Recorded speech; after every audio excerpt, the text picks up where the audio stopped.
So we all love a good hot chocolate when the weather is cold outside.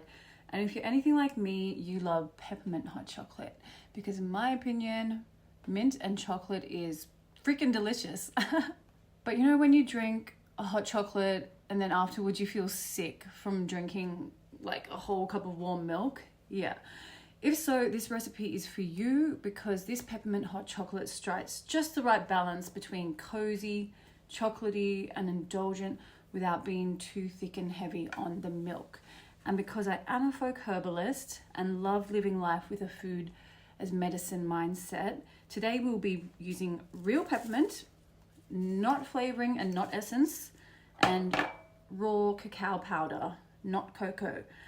And I'll run you through the benefits of these ingredients a bit later in the video. So I promise you this is delicious, it's super easy, you're gonna love it, and the full recipe will be down in the description box, so let's get started. Okay, so grab your favorite drinking mug, and into that we're going to throw in 1 heaped teaspoon of raw cacao powder. Now it's important you use raw unsweetened cacao here and not cocoa powder. The difference being that raw cacao is far less heat treated and processed compared to cocoa, and thus retains way more of the antioxidants, vitamins and minerals present in cacao beans.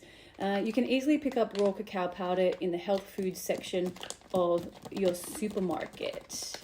Next we'll add our natural sweetener. I'm using green leaf stevia powder, not the highly processed white stevia you get at the supermarket. This stuff is the real deal. It's simply the whole stevia plant ground down into this incredibly vibrant green powder.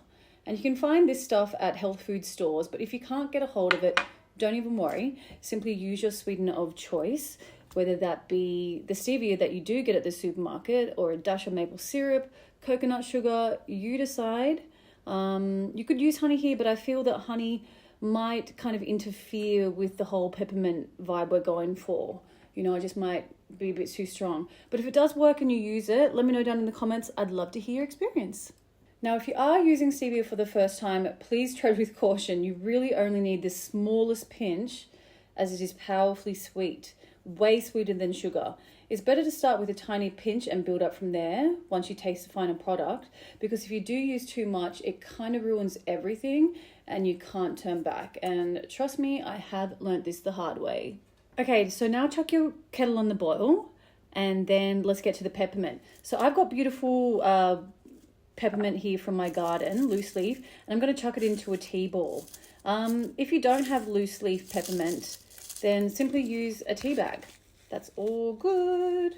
That's not mint, but you get the drift. So you chuck that into your mug instead of the tea ball. So if you are using a tea ball, really pack it in there because we're trying to produce a really vibrant peppermint flavor in a short amount of time.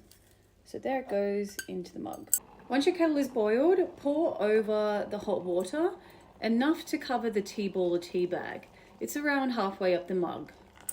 Now immediately cover the mug with a saucer or literally anything you can find.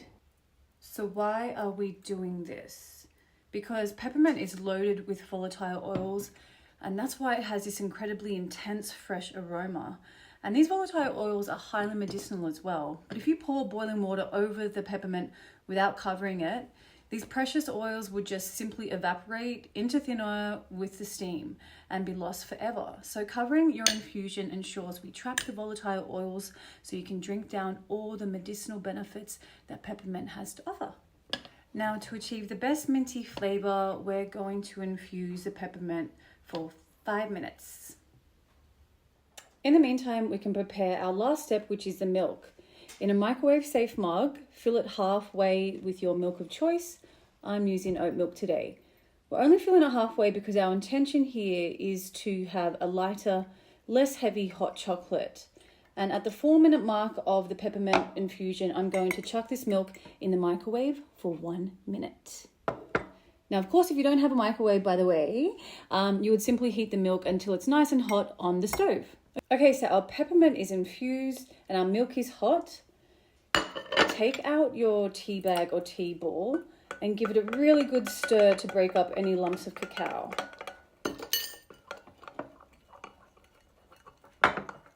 Add in your hot milk.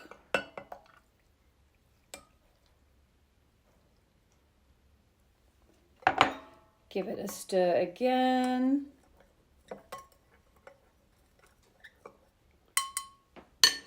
And there you have it. So I'm down by the fire now enjoying this.